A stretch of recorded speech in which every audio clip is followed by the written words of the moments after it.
Assalamualaikum warahmatullahi wabarakatuh.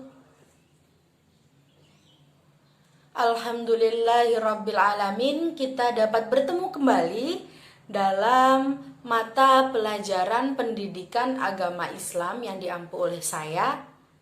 Bagaimana kabarnya adik-adik di kelas ini? Apakah baik? Alhamdulillah baik semuanya. Jadi di dalam kelas ini ada berapa anak ya? Oh iya, ada 30 anak. Apakah ada yang tidak hadir? Alhamdulillah hadir semuanya, berarti sehat semuanya. Baik, kita langsung ke materi ya. Pada pertemuan kali ini kita akan membahas mengenai mengimani Rasul-Rasul Allah Subhanahu wa Ta'ala. Baik, silakan adik-adik keluarkan buku paket pendidikan agama Islam. Sudah punya semuanya kan? Ya, silakan dikeluarkan. Lalu silakan dibuka halaman 108. Sudah? Baik, pertemuan kali ini kita akan membahas mengenai iman kepada Rasul-Rasul Allah. Baik, yang pertama kita akan membahas iman terlebih dahulu.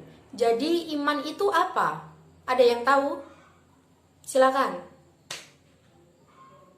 Benar sekali, iman itu meyakini bahwa Rasulullah benar-benar utusan Allah yang ditugaskan untuk membimbing umatnya kepada jalan yang benar agar selamat dari dunia dan akhirat.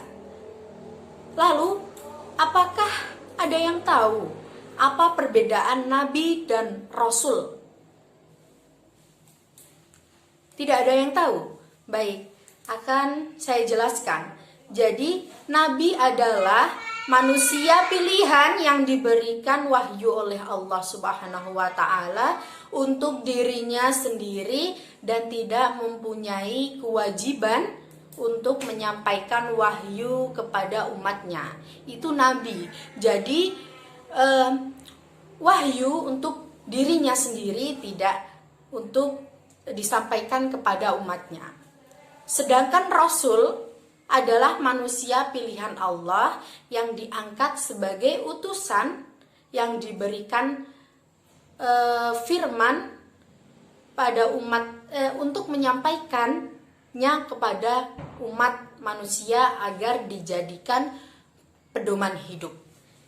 Jadi kalau kesimpulannya, Nabi untuk dirinya sendiri, kalau Rasul disampaikan kepada umatnya.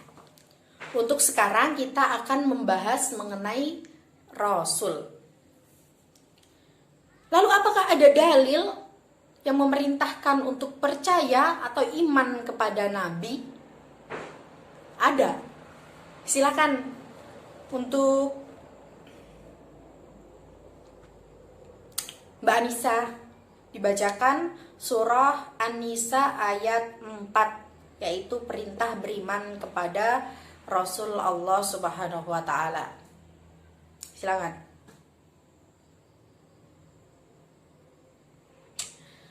Benar, baik sekali. Jadi ibu akan mengartikan ya. Jadi artinya seperti ini. Wahai orang-orang yang beriman, tetaplah beriman kepada Allah Subhanahu wa Ta'ala dan Rasulnya, yaitu Nabi Muhammad Sallallahu Alaihi Wasallam, dan kitabnya, yaitu Al-Quran, yang diturunkan kepada Rasulnya, serta kitab yang diturunkan sebelum-sebelumnya. Barang siapa yang ingkar kepada Allah Subhanahu wa Ta'ala, malaikat-malaikatnya, kitab-kitabnya, rasul-rasulnya, dan hari kemudian, yaitu hari kiamat. Betul sekali. Maka sesungguhnya orang itu akan tersesat sangat jauh. Jadi sudah jelas ya, dalam Al-Quran sudah dijelaskan bahwa ada perintah untuk beriman kepada Rasul. Lalu Bu, bagaimana kalau ada orang yang tidak beriman atau tidak percaya kepada Rasul? Ya dosa, seperti itu. Kita akan lanjut ke bab selanjutnya, yaitu sifat Rasul-Rasul Allah. Untuk yang pertama ada sifat wajib. Apa itu sifat wajib? Ada yang tahu? Silakan Mbak Rizka. Benar, jadi sifat wajib itu adalah sifat yang pasti ada dalam diri seorang Rasul. Apabila sifat wajib ini tidak ada dalam diri seorang Rasul, maka tidak bisa dikatakan bahwa ia adalah seorang Rasul. Lalu ada berapa sifat wajib itu? Ada 4. Yang pertama apa saja? Sidik, amanah, tablik, dan fatonah. Kita akan membahas sidik terlebih dahulu. Jadi sidik artinya adalah benar. Jadi Rasul beliau adalah selalu benar. Seperti apa yang dikatakan Nabi Ibrahim alaihissalam kepada bapaknya pada saat itu adalah perkataan yang benar, bahwa apa yang disembah oleh bapaknya adalah sesuatu yang tidak memiliki manfaat atau dapat menyebabkan mudarat. Yang kedua ada amanah, yaitu Rasul selalu dapat dipercaya, karena amanah sendiri mempunyai arti dapat dipercaya. Seperti contoh di saat kaum Nabi Nuh alaihissalam mendustakan apa yang dibawakan olehnya. Allah Subhanahu wa taala pun menegaskan bahwa Nabi Nuh alaihissalam adalah orang yang terpercaya atau amanah. Untuk sifat selanjutnya yaitu tabligh, yaitu menyampaikan. Rasul selalu menyampaikan wahyu yang diturunkan kepadanya oleh Allah Subhanahu wa taala. Jadi tidak ada satupun ayat yang disembunyikan oleh Nabi Muhammad SAW yang tidak disampaikan kepada umatnya, seperti yang tertera dalam Al-Quran. Dan sifat yang terakhir yaitu fatonah, yaitu Rasul memiliki kecerdasan yang tinggi. Ada suatu alkisah mengenai kecerdasan Rasul. Akan saya ceritakan. Jadi ketika terjadi perselisihan antara kelompok kabilah di Mekah, setiap kelompok memaksakan pada saat itu kehendak untuk meletakkan Hajar Aswad, yaitu batu hitam yang berada di Ka'bah. Lalu Rasulullah menengahi dengan cara agar semua kelompok yang bersengketa agar memegang ujung dari kain yang dibawanya. Jadi Nabi Muhammad membawa kain, lalu Hajar Aswad tersebut diletakkan di atas kain. Lalu para kelompok yang bersengketa tersebut disuruh oleh Nabi Muhammad untuk memegang ujung-ujung dari kain tersebut. Lalu mereka semua mengangkat hingga sampai di atas Ka'bah.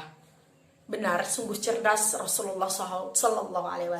Jadi sifat wajib Rasul-Rasul tersebut ada 4. Sudah bisa dimengerti? Alhamdulillah sudah. Jadi untuk sifat yang kedua yaitu khianah. Khianah apa? Yaitu artinya adalah khianat, lawan dari kata wajibnya amanah. Jadi semuanya yang disampaikan pada diri seorang Rasul atau difirmankan pada diri seorang Rasul tidak mungkin dia dikhianati. Untuk sifat selanjutnya ada khitsman, yaitu menyembunyikan kebenaran, lawan kata dari tablik. Yang keempat yaitu balaghah, artinya adalah bodoh, lawan kata dari fatona. Jadi tidak mungkin dalam diri seorang rasul beliau itu adalah bodoh. Seperti contohnya Nabi Muhammad yang sudah saya terangkan di awal tadi mengenai kecerdasan beliau tentang meletakkan Hajar Aswad. Lalu ada sifat lagi, satu lagi ini tentang Rasul. Ada namanya sifat jais. Apa itu sifat jais? Sifat jais adalah sifat kemanusiaan. Jadi al-ardu al-basyariyah.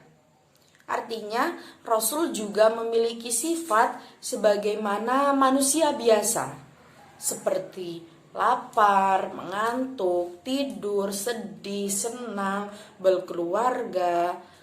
Bahkan Rasul juga tetap bisa wafat seperti makhluk lainnya. Sudah dapat dimengerti mengenai sifat-sifat Rasul. Ada berapa tadi sifatnya? Ada 3, benar. Yang pertama, wajib, mustahil, dan jais. Kalau ibu tanya sekarang, kalau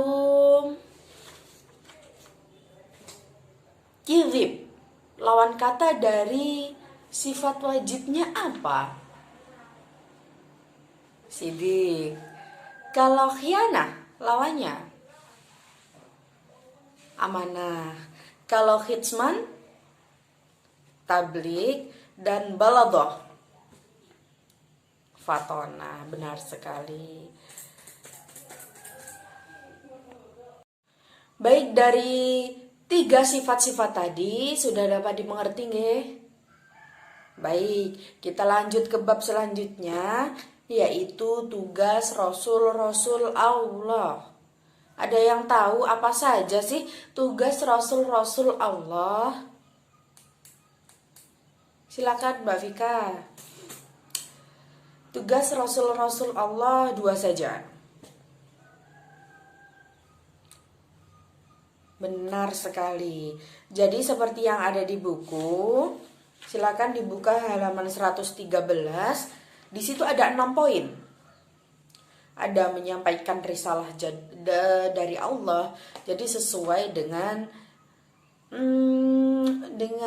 definisi Rasul awalnya. Jadi Rasul menyampaikan risalah dari Allah untuk para umatnya. Tugas yang kedua, mengajak kepada tauhid, yaitu mengajak umatnya kepada mengisahkan Allah dan menjauhi perilaku musyrik. Sudah jelas ya di sini. Jadi Rasul mengajak para umatnya untuk tetap beriman kepada Allah dan menjauhi perilaku musyrik. Yang ketiga, memberi kabar bahagia kepada orang mukmin dan memberi peringatan kepada orang kafir. Yang keempat, menunjukkan ke jalan yang lurus. Yang kelima, membersihkan dan mensucikan jiwa manusia serta mengajarkan kepada mereka kitab dan hikmah.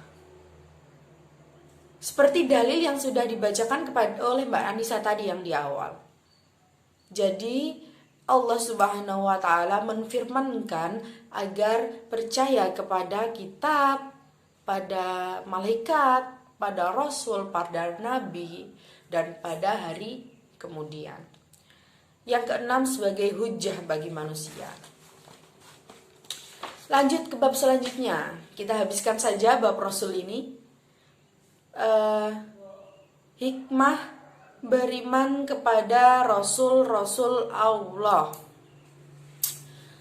Jadi hikmah ini juga penting sekali apabila kita mempelajari beriman kepada Allah, kepada Rasul-Rasul Allah. Selain memang diperintahkan sebelumnya, ada manfaat dan hikmah yang dapat diambil dari beriman kepada Rasul. Di antaranya yang pertama, makin sempurna imannya. Karena apa? Karena ada kan rukun iman, salah satunya ada iman kepada Rasul-Rasul Allah. Yang kedua, terdorong untuk menjadikan contoh hidupnya. Karena dalam diri seorang Rasul selalu mengajarkan berbuat kebaikan, selalu berbuat hal yang positif. Jadi kita dapat menjadikan contoh para seorang Rasul untuk menjadi teladan dalam hidup kita. Yang ketiga, terdorong untuk melakukan perilaku sosial yang baik. Karena begini, dalam diri seorang Rasul, mereka untuk bermasyarakat itu sangat baik. Karena apa? Karena untuk menyampaikan wahyu, mereka akan memeluk umatnya terlebih dahulu, barulah wahyu dapat disampaikan. Karena kalau tiba-tiba dalam suatu perselisihan, seseorang tiba-tiba bilang A, ya kaget gitu kan. Yang keempat, memiliki keteladanan dalam hidupnya. Sudah jelas bahwa Rasul bisa dijadikan teladan. Yang kelima, mencintai para Rasul dan dengan cara mengikuti dan mengamalkan ajarannya. Seperti contoh Nabi Muhammad SAW.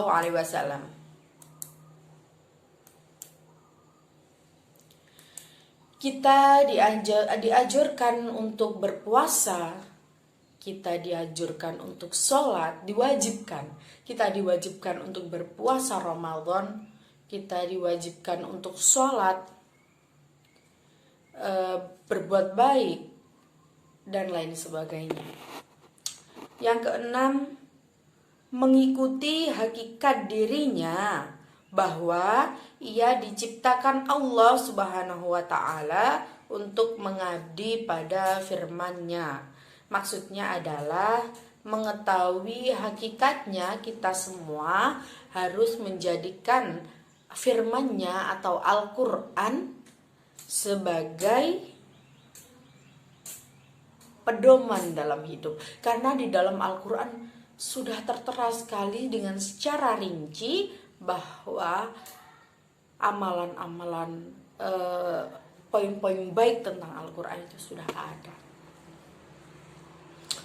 Lalu ketika kita sudah mengetahui apa itu Rasul, apa saja sifat-sifat Rasul, lalu hikmah atau manfaat apa saja yang bisa diambil ketika kita mempelajari sifat-sifat Rasul atau beriman kepada Rasul, kita harus menerapkan juga dalam kehidupan sehari-hari, kan? Percuma saja kalau kita mempelajari tapi kita tidak mengamalkan. Kita harus menerapkan perilaku mulia beriman kepada Rasul seperti apa? Yang pertama, menjunjung tinggi risalah atau ajaran Allah Subhanahu wa Ta'ala yang disampaikan Rasulnya. Yang kedua, melaksanakan seruan ibadah hanya kepada Allah. Karena Rasulullah SAW, Nabi Muhammad itu diperintahkan oleh Allah Subhanahu wa Ta'ala untuk melakukan sholat. Dan disampaikan kepada umatnya untuk melakukan sholat.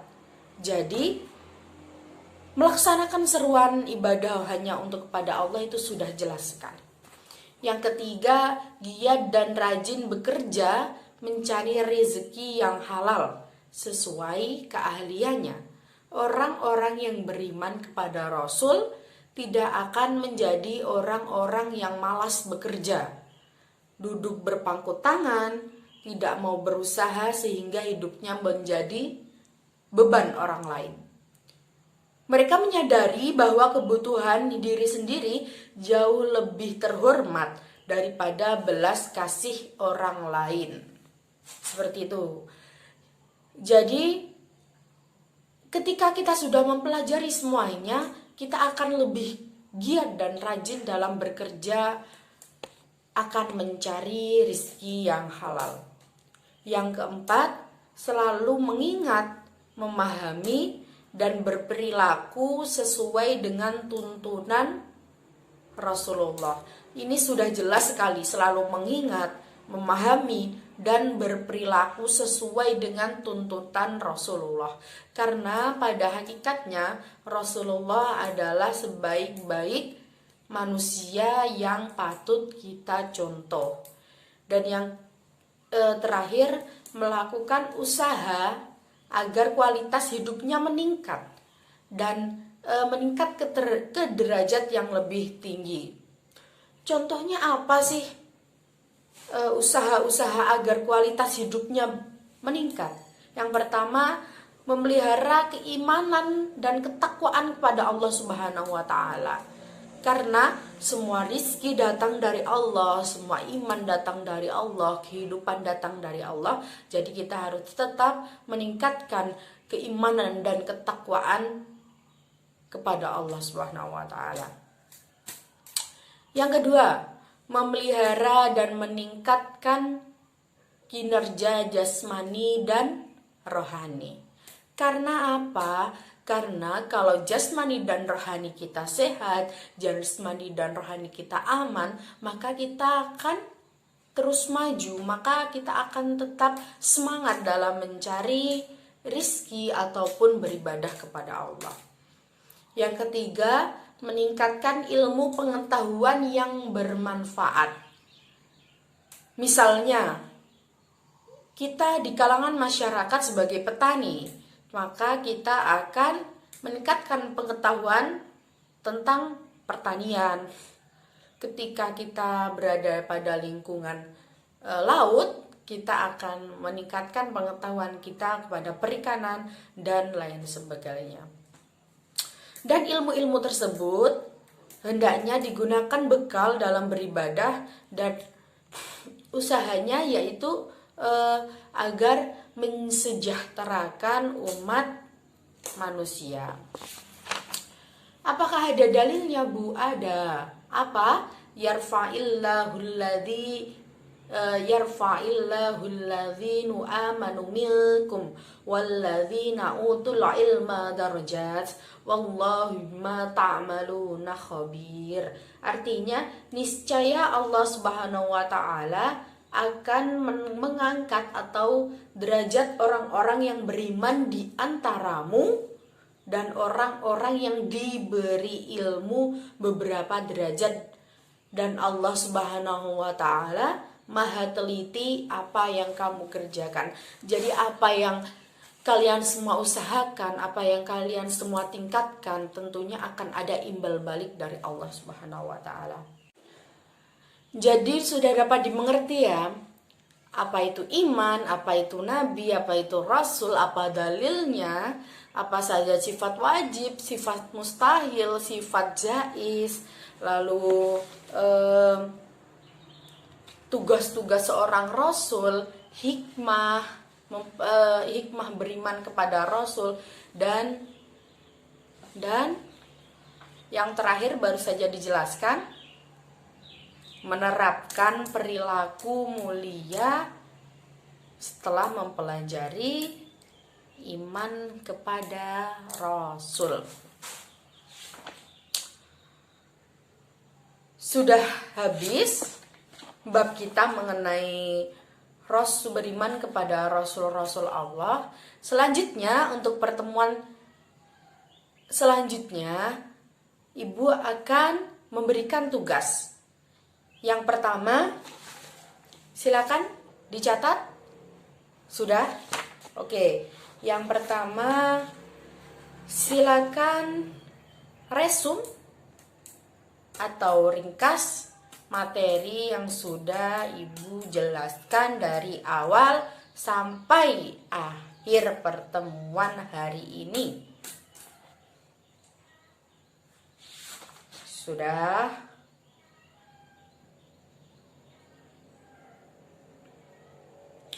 Lalu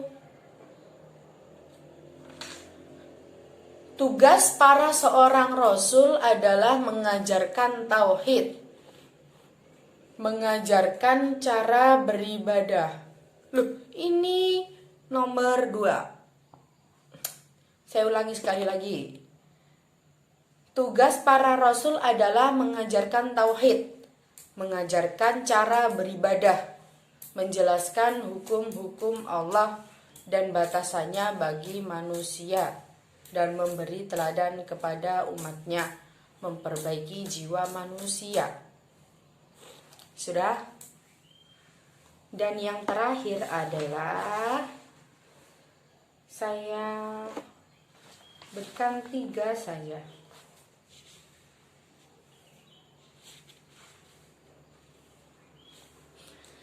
Mengapa Allah Subhanahu wa Ta'ala memberikan mukjizat kepada seorang rasul? Dan sebutkan jenis-jenis mukjizat yang kamu ketahui. Sudah ada 3 tugas ya. Dikumpulkan minggu depan, tulis tangan di kertas HVS, diberi nama, diberi kelas, diberi nomor absen, langsung dikumpulkan pada meja depan minggu depan. Sudah dapat dimengerti semuanya? Sudah. Baik, berhubung waktu habis, kita akhiri saja pertemuan kita pada hari ini. Sampai jumpa ke pertemuan selanjutnya. Assalamualaikum warahmatullahi wabarakatuh.